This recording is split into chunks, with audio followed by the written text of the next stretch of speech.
Hello and welcome to this Dawn Busters Taste Challenge.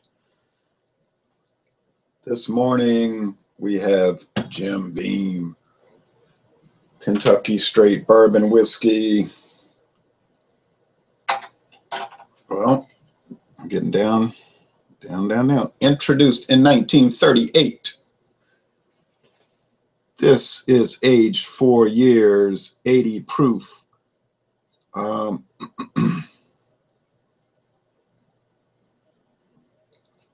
It's from Beam, Kentucky, and Claremont, Kentucky.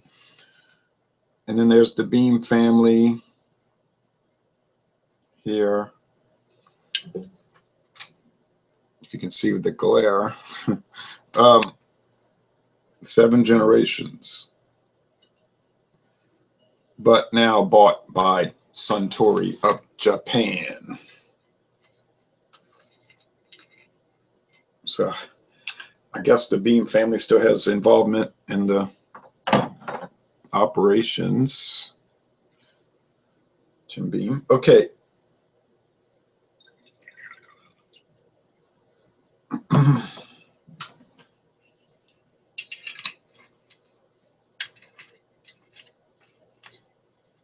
Established in 1795. From the research I've done, that may or may not be the case. But there was Bim from Germany, that family, brewing back around that time, distilling back around that time up until the present day.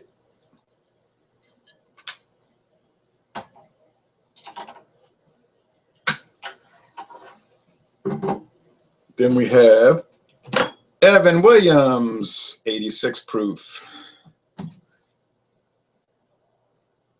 Introduced in 1955 by Heavan Hill Distilleries of Bardstown, Kentucky. Still owned by Heavan Hill of Bardstown, Kentucky. This is a sour mash straight Kentucky whiskey, and it is aged 5 years. Okay. As opposed to 4. I don't see that the Jim Beam is showing sour mash anywhere. That process is not required to be a bourbon. You don't have to use the sour mash method. You may or may not charcoal filter it. Charcoal filtering is irrelevant to being classified as a bourbon whiskey. It has to be aged at least 2 years. Has to be at least 51% corn. It must be aged in never before used charred oak barrels. Those are your big, does not have to be from Kentucky either, by the way. Those are your big requirements for bourbon whiskey. May have a lot of rye, might have a little bit amount of rye, might have a lot of wheat, may not have a lot of wheat, might have a lot of barley malt, may not have a lot of barley malt, maybe aged 2 years, maybe aged 12 years, right? Doesn't have to be white oak, could be any kind of oak, but it has to be charred and it has to be new, can't be used oak barrels. Could be charcoal filtered, doesn't have to be. Remember, Jack Daniels says since they charcoal mellow it or charcoal filter it before it goes into the barrel, that makes it a different type of whiskey, a Tennessee whiskey, and then it's not a bourbon. Incorrect.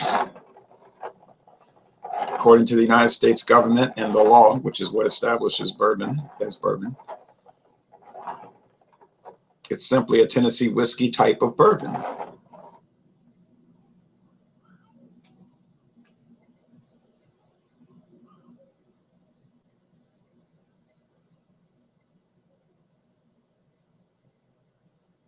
Sound like an owl conflict. I hear them hooting, but I never heard that squabbling. Those owls may be fighting over territory. I don't know. Once the sunlight comes out, which will be very soon, they'll go away. They're out at night, hooting the whole night, and then they'll screech. There it is.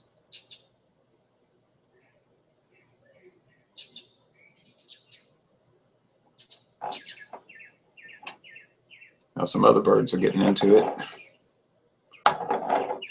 Hadn't heard the peacock in a long time. Must have died. We had one on this street. It died. Somebody killed it, I think.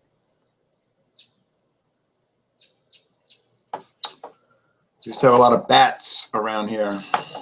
Hadn't seen bats in a while. They fly over your head. Big. Some of them were big, very big.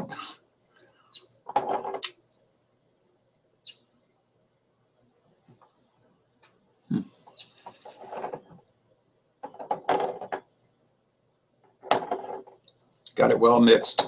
My presumption is that the Evan Williams will be easily discernible from the Jim Beam, because the Evan Williams is going to be woodier,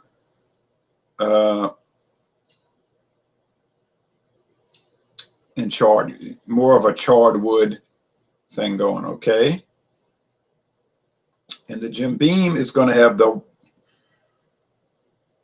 mossiness, the mossy and the green wood. This is my presumption. Okay, here we go. Now, the Evan Williams is usually about $12.99 a bottle if you find it on a good sale, which is seem like every week somewhere. And the Evan Williams would be $11.99, $10.99. So it's about a $1 to $2 price difference per bottle. At least $1 and maybe $2. So you can save money with the Evan Williams, even though it's aged longer and it's sour mash and it's higher alcohol. So it's almost like you're getting a more premier product for a lower price. This one smells like whiskey. Got a burn in the nose. Not sure though what it is. This one's lighter in the nose, more sweet, more mossy. I think it's Jim Beam. So my initial feeling is that the one on my right, maybe your left, is Jim Beam, and this is Evan Williams, because it does have a more charred, smoky thing. The birds calmed down. Something was going on, because the owl started squawking in a strange way I've never heard, and then these other birds started acting up. So it could have been some animal walking through that was getting them nervous, like coyote, but the coyotes usually run in packs, and then they'll make all kind of noise. So I don't know what it was, but it was something that was getting them excited, agitated.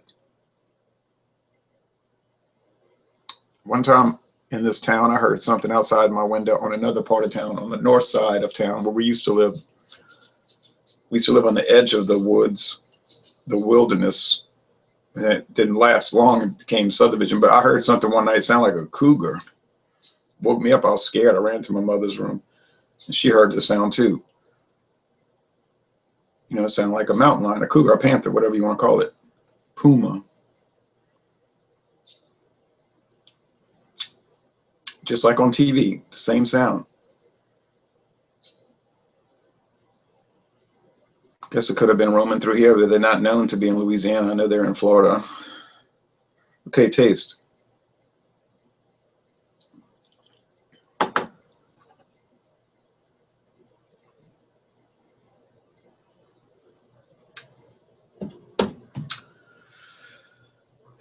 lot of charred wood there, so it does taste like Evan Williams. But let's check out the Beam.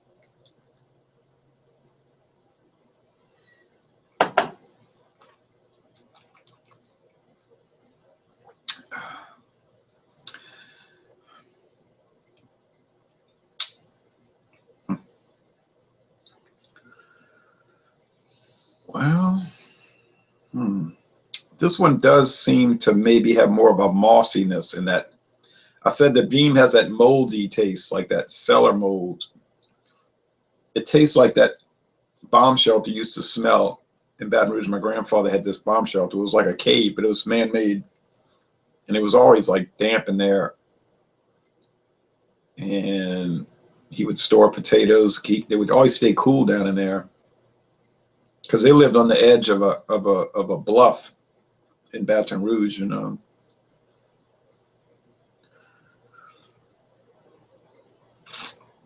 that area, people do actually have cellars and whatnot. They did not, but some people do have they have like rooms built into the side of the bluff. That's I'm in St. John the Baptist Parish, but the next parish is St. James, and then the next one after that is Ascension Parish.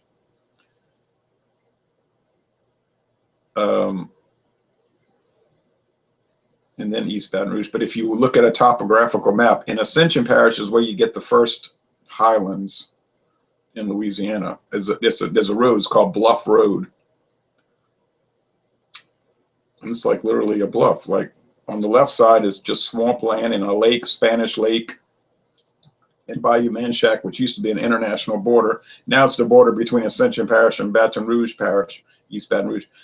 But at one time, it was the border between the United States territory of Louisiana and the Spanish territory of West Florida. It was an international border. In fact, most people don't know that. And this parish was on an international borderline too, right there past Manchac, north of here, between the United States territory of Louisiana and Spanish West Florida. But that bluff starts in Ascension Parish, and it's fairly high. You can see there's houses up on the bluff. You got to drive up a driveway. And that runs all the way along that ridge, all the way to Baton Rouge, up until around Louisiana State University,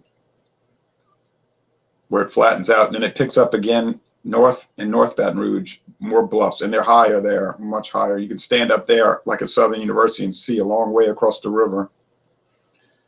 And then up the road is Port Hudson, where there was a Confederate fort overseeing the river, shooting down on the invaders, the ships of the invader. And that was the last Confederate position to fall to the invader in 1863, is after Vicksburg fell. So they held out longer than any other position on the river in this country. Okay, in that war. All right, so I think, but if you ever come to Louisiana, I would recommend driving along Bluff Road north, and you could see a lot of interesting topography.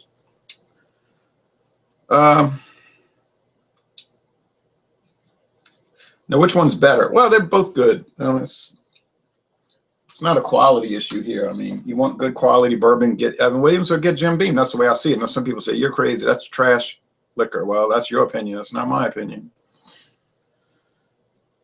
Jason Voorhees. Hello. Good morning, Jason. He says, two of my early favorites. Will you be reviewing their small batch collection? I would, in theory, yes.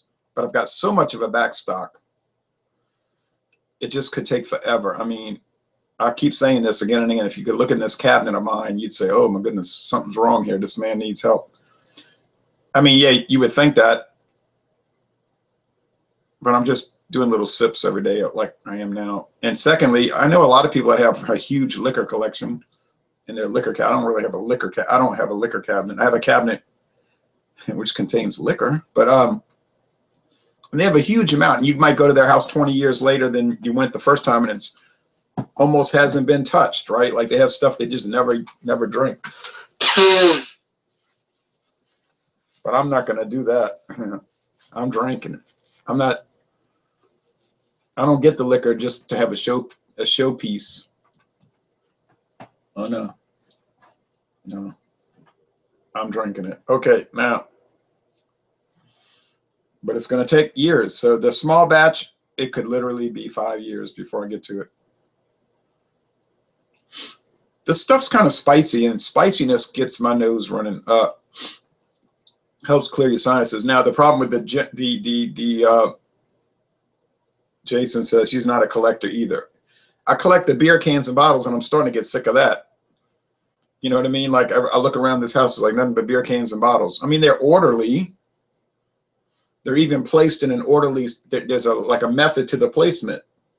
There's a Louisiana section, macro beers, regional beers, local craft beers, and then they're in order by date of issue, like the Schlitz beers, like in chronological order. But it's just like too much, you know. I'm thinking one day I'm just going to throw it all out, you know. People would be appalled. I was watching an interview. Lindsey Buckingham, he used to have all this. He's a guitarist, you know, for Fleetwood Mac. He used to have all this hair, like this big, wild, curly hair, hippie hair in the 70s. It was cool, you know. But he said one day he was taking a shower in 1978. He said, yeah, all this hair. And he got out the shower and dried it off, and he just took a razor and shaved it all off. He never grew it long again. He just like, I can't stand this. And they were telling him at the studio, hey, man, that's not cool to have short hair. And he's like, I don't care. All right.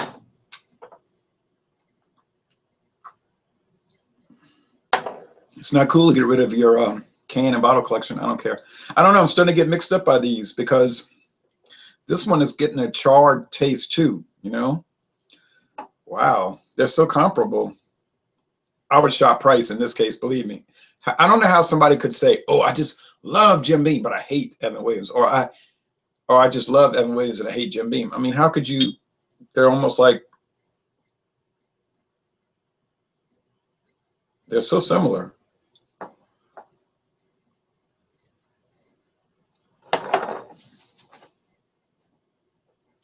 I know some people will say, I love Coors Banquet, but I hate Miller High Life. Or I hate Pabst Blue Ribbon and I love Miller High Life, etc. And I'm saying, but the tastes they're just slightly different. And so I don't see how you could love one and hate the other when the flavors are just in general, the same. Like these two, in general, the flavor's the same. You just have to really fine tune it, you know, like with an old 1975 television, you'd fine tune things. So you have to fine tune the taste here, but otherwise there's no real difference. Like I said, no appreciable difference. Those are really cute glasses, laugh out loud. Yeah, when I bought them out, really cute I really wasn't shooting for cute, honestly. And they're similar in style, which will explain why I love them both. Right. I mean, it's really, you get Jack Daniels, Jim Beam, Evan Williams. It's sort of like three different companies' version of the same thing. So I don't get the whole love, hate with, I mean, I can see where you might say, I prefer Evan Williams because it's slightly more charcoal flavor. Okay, now that I can understand. But these wild opinions of one is just awesome and the other one's trash. I never could understand that kind of approach to things.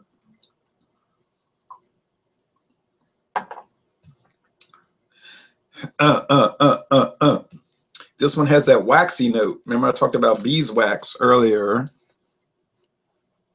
He says traditional mash bill, correct. Fairly young, right? And I meant your drinking glasses. Oh, I thought you meant my eyeglasses. Yeah, these little glasses here, drinking whiskey first thing in the morning. I like it. Yeah, but you know what? I got up at 3:45 this morning. So it's been a while I've been up. I already drank 3 cups of coffee. I already ate 2 Kellogg's strawberry Pop-Tarts, which I cooked a little bit too long. They got a little burnt on the edges, but I think later this morning we'll do 5 saltine crackers with the Underwood corned beef. I said potted meat in the last beer video I had recorded, but it was not potted meat, it's corned beef. Not that different, but with some Limburger cheese, and I'll put a little hot sauce and maybe cut some little slices of the red onion on there. And then for lunch, I'm gonna have the leftover huge fried shrimp. And I might eat some spinach salad if the spinach hasn't turned to mush yet. And I mean huge shrimp, and they were great. Awesome food from a place in a city I'm not going to name because I'm boycotting that city for political reasons, social reasons. I think people hate on Jim Beam since they're the big dogs in the bourbon game. Yeah, I think that's true.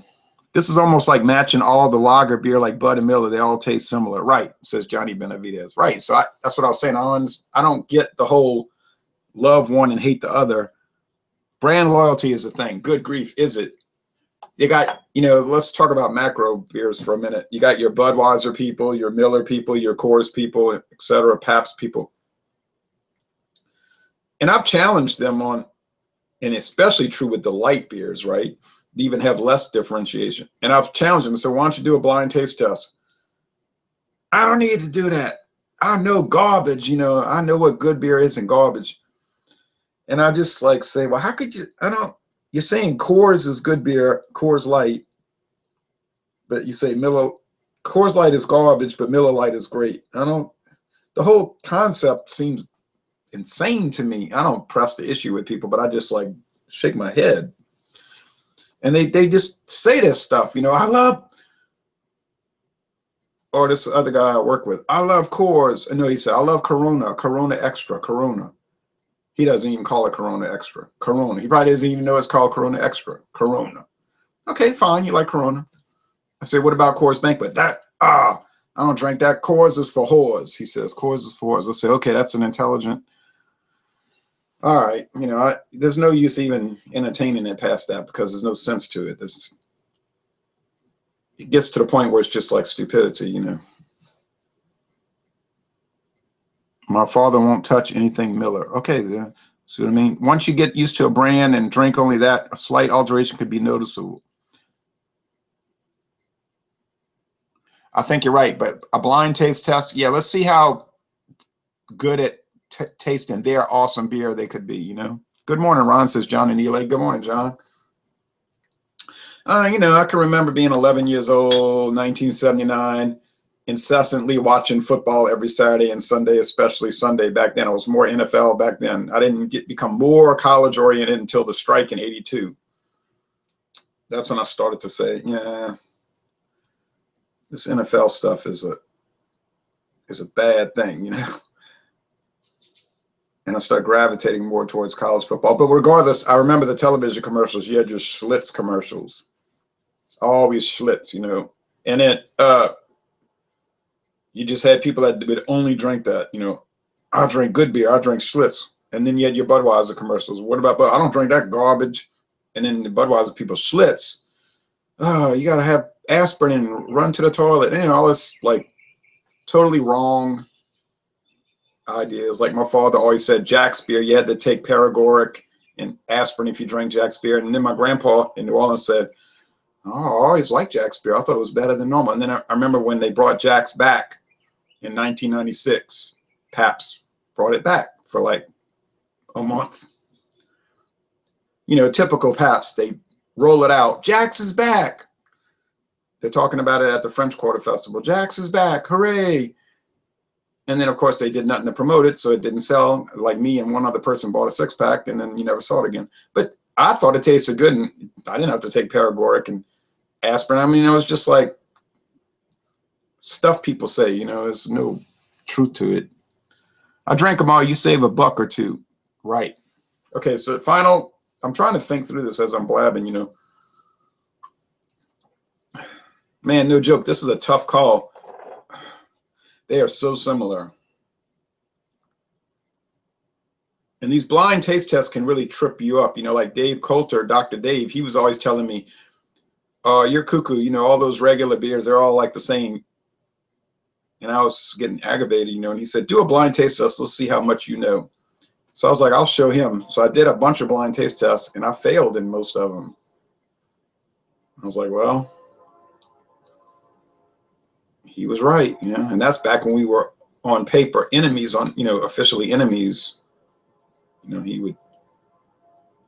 Everybody talked to, they knew about Dr. Dave versus Louisiana Beer Reviews, the hate, the conflict.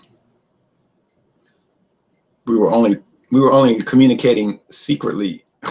And then in July, I think it was July 2016, we did the public reveal.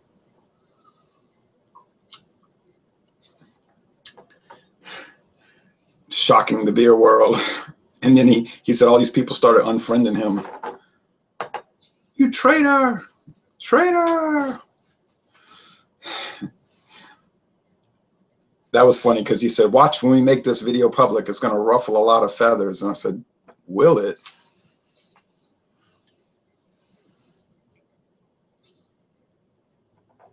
Because, you know, how can you be friends when you have to fight over beer, right?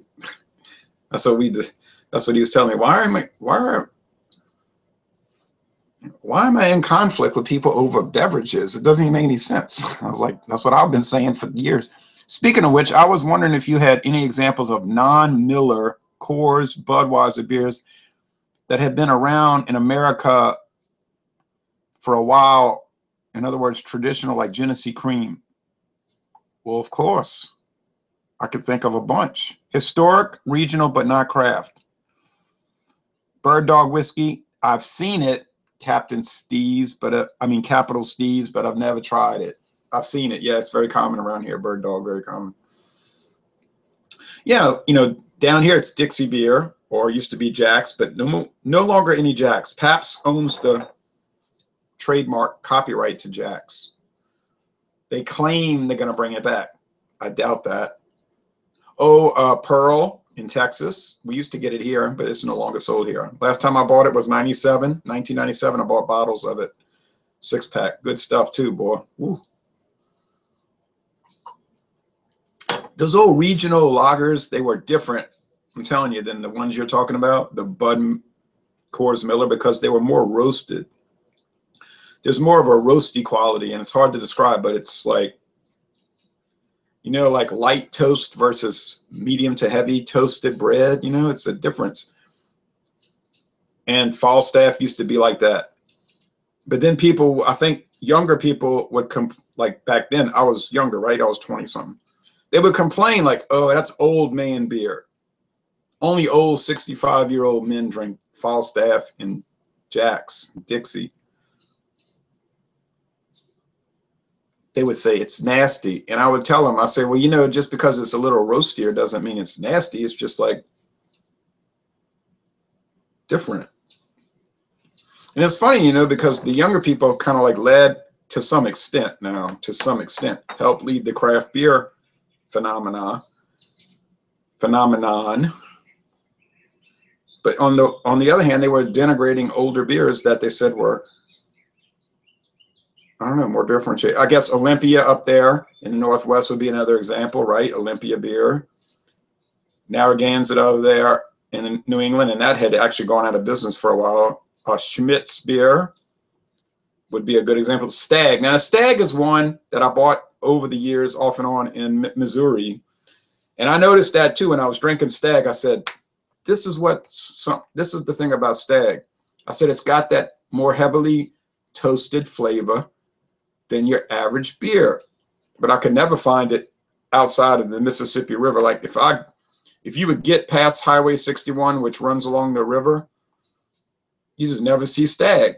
And you could get it in Illinois too, but it had to be right across the river, right? From St. Louis, like right across the river, they would have Stag. But once you got north of like Litchfield, Illinois, north of that area away from the river, forget it. You're never going to see Stag.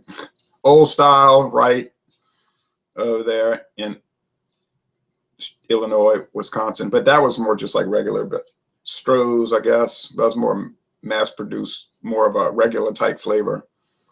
National Bohemian, yeah. You can find that in Baltimore, about the only place you can find. Schaefer, we used to buy Schaefer like crazy down here. It was just a regular beer flavor, honestly. But it was good, and it was $7.98 a 24-pack. We used to buy that. It was called the Weekender. Living in Cincinnati on the Ohio River, I can go over the river to Kentucky and find just about anything. It's great. Oh, yeah, no joke. I've been to like Stadium Liquors right across the river from the Riverfront Stadium in Covington, Kentucky. Man, they got a good selection of like obscure stuff over there. You can find the good, the bad, and the ugly at Stadium Liquors. So anyway, Ballentine Ale over there in New York City. That's about the only place I've ever seen it, Ballentine Ale. That's the oldest beer brand.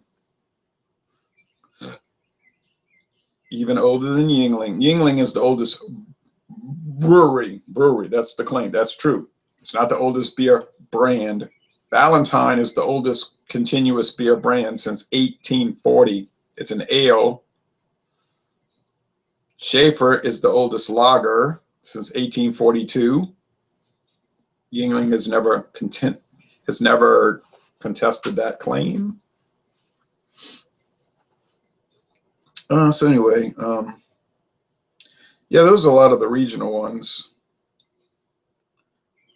Trying to think of some others. I said Pearl. Oh, well, you know, Lone Star, that was more like ordinary. Good, but, you know, it's not as, like, distinctive as Pearl. My grandpa used to say, Pearl, that's trash. But he didn't really like, you know, like, pronounced flavors, right? So he would have preferred something that was more standard. In other words, flavorless. Because anyway, on that side of the family, their only reason for drinking is mass consumption. So if you go and see what they're drinking, all their liquor and their wine and their beer fits that profile of mass consumption items, right? Low on flavor, low on aroma, not necessarily low on alcohol, but smooth for major drinking purposes, which is what they like to do. Now, the other side of the family in the New Orleans area, they're more into the flavor, you know. So that's all I can think of. Oh, Peels. Peels is up. Try to find Peels now. It's still in production, but try to find it. I've seen it twice in my life, and I bought 6-packs twice. Very difficult to find. Has an unusual flavor. You know, like it's 90% normal flavor and 10% a little unusual. Johnny says, I never tried Ballentine's beer. Would love to get my hands on one. Look, I know people that live in Queens, New York, and have never seen it. Or Brooklyn, have never seen it. Like literally never seen Ballentine's. This guy, Lee Poznansky, he was talking to me yesterday about doing a hangout. But he was saying he lives in Queens, okay? Queens, you know, Queens, New York. And I was talking to him about the Bronx, blah, blah, blah. He said, you know, I've never been to the Bronx. I said, wait a minute, time out. I said, you live in New York City, in Queens. I live in Louisiana, 19-hour drive away. But I've been to the Bronx like 4 or 5, 6 times, probably 6 times. But you've never been there, and it's 3 miles away. He said, yeah, but of course you have to cross these bridges, and it's like because there's rivers running through everywhere. He said, yeah, but in New York City, people don't really go anywhere. Like if you live in Queens, you only go to Queens. If you live in Manhattan, you only go to Manhattan. If you live in Brooklyn, you only go to Brooklyn. And if you live in the Bronx, you only go to Bronx. So he said that's really not that unusual. Everybody's just like little different cities or little states, and they just don't. That's what he told me. Now, whether that's true or not, but he said you really don't go to other parts of the city. I said that's weird to me, you know. But if you go to the Bronx, every store, and I mean every store, has Ballentine's. It's like the biggest thing in the Bronx and North Manhattan, like up around the very top of Manhattan. I went to that place, that famous beer outlet called Fleer Beverages, Fleer, right on the corner of, what is that, 10th Avenue and what's that, University Street, whatever, that bridge that crosses into the Bronx. It's like right on the corner. When I drove there, I had to go, it's like, oh, this is a tight corner, so I had to get around. And the parking lot's very tight. But I was able to park there in my Dodge Avenger. And I went into this store. I was like flabbergasted. I'd never seen so much beer, you know. And you could just buy whatever, you know, what you want. You could buy one or a case. But you have to use cash. They only accept cash. There's no way you're going to get, they don't accept checks or credit cards. Now, what do you mean, Jason, when you say it's pretty stratified? What is stratified? I don't understand. I'm about to get off of this. So, oh, I never did do the reveal, did I?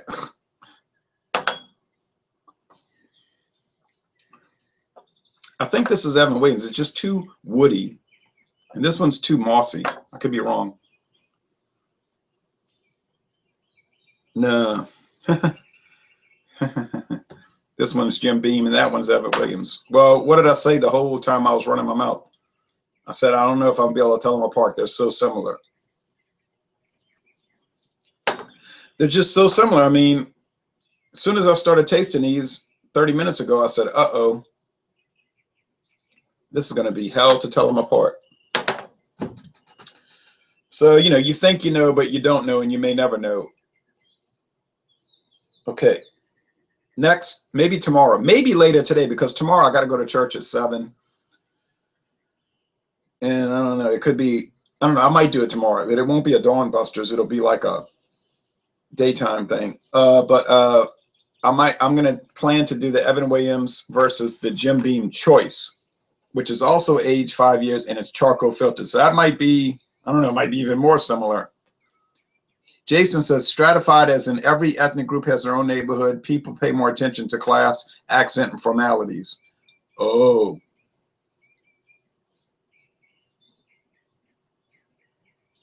So in other words, if you're not from Douglaston, forget it. You're not going to be accepted in Douglaston, right? Okay.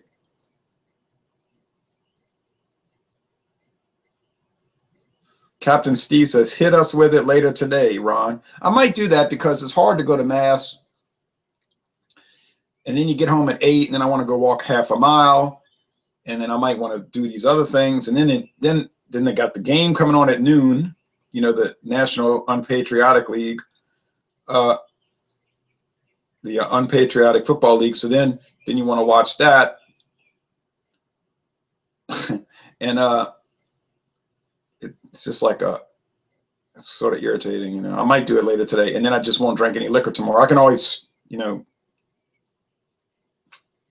schedule these things out, right? New York used to be something like 4 or 5 separate cities. No? Yeah, New York was separate cities. Okay. Like New York used to just be Manhattan, New York. That was New York. It's New York County today. Richmond, Staten Island, Richmond, that was mostly just farms. So it was a little bit of town like Georgetown on the edge. Even until 1964, I think they had the last big farm out there, like a farm, you know, to raise cows or something. That's 53 years ago. Like, so that was rural. It was just a rural area. And then you had Brooklyn, which was a separate city until what, 1896, 1890 something. And New York was able to absorb it without Brooklyn's permission even. Like the state legislature let them do it. Queens, I don't know if it was a separate city as much as it was a separate county. And it was quasi-rural also. You had the city part. What's that little area right across from New York, from Manhattan called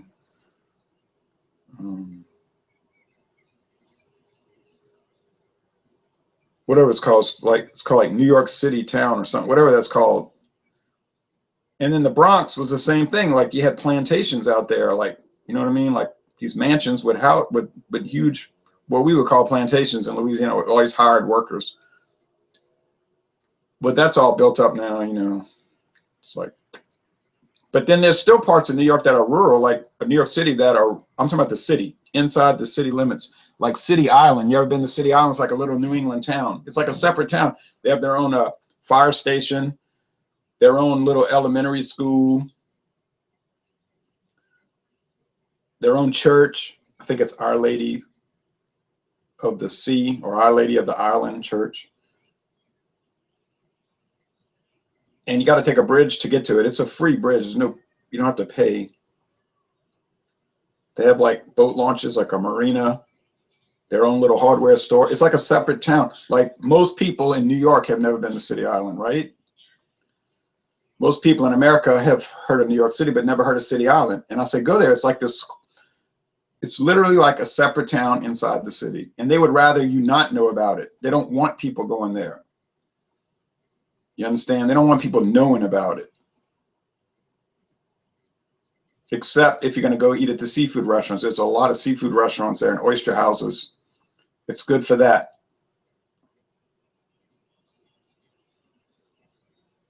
Yeah, look it up, City Island. I want to go back there. That is an awesome place.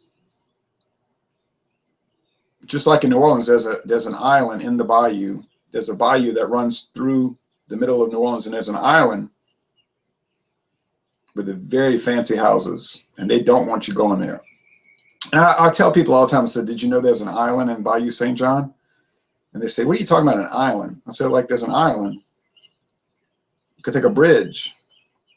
Oh, you're crazy. You know, they tell me, you're crazy. I say, well, take a ride with me. And then they couldn't believe it. You know, they can't believe it. Like, oh, I can't believe it. I didn't know there was an island in this bayou. I say, yeah, because you didn't hang out with me before. And no one else was going to ever tell you. Captain Steve says, oh, okay, here's some. And then we're getting off. I swear I'm going to walk. Who are you going for in baseball? Oh, well, I guess I would like to see the Astros win because they've never won the World Series, I should say.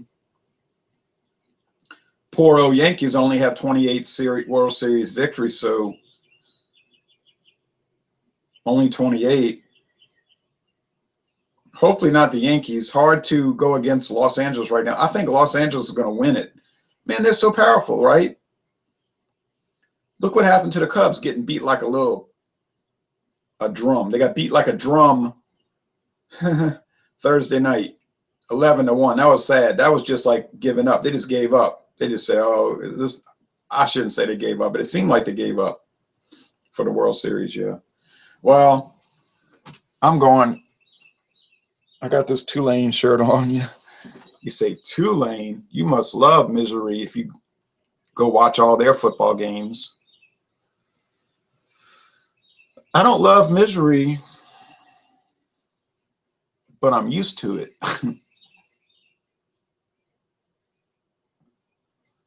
I've been to games.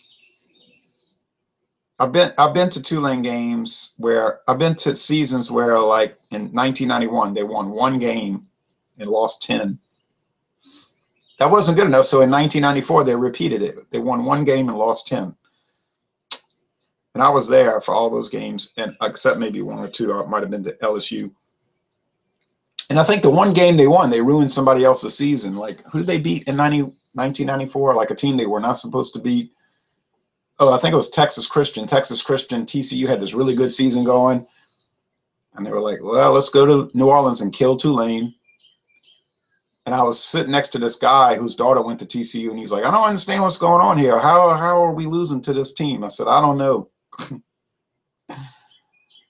Oh, Lord, I've been to so many 2-win, 9-loss seasons, 2-win, 10-loss seasons. But there is 1998, right, where Tulane won 12 games and lost no games. That'll never happen again. 12-0. Won the Liberty Bowl, beat BYU badly in the Liberty Bowl. Oh, my Bearcats play Tulane in a couple of weeks. Yeah, that's right. Yep. I have a ticket for that game. Yeah, here we go. November 4th, Tulane versus Cincinnati. That's a weird thing because I remember for many years, Tulane would always beat Cincinnati really bad for no reason. Like in 1996, Tulane won 2 games the whole year. But the first game of the year, that was a nationally, you might remember that. That was a nationally televised game. It was like the first game of the season. And I believe it was a Thursday night. And we went out to eat, me and a friend of mine, we were watching. And Tulane killed them. I mean, it was like, oh, man, they're going to be good this year, man. They started off 2 wins, 2 losses, and then they lost the last 7 games in a row. But it was some kind of weird thing about they could always beat Cincinnati.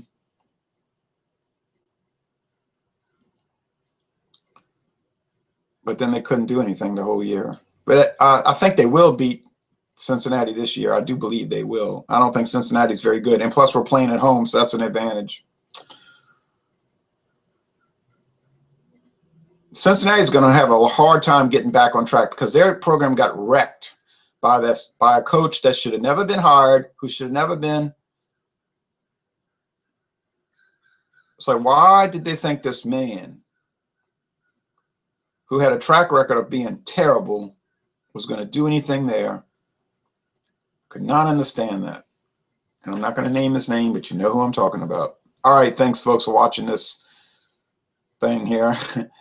This ramble, this Jean-Pierre would call it beer ramble, but it's a whiskey ramble.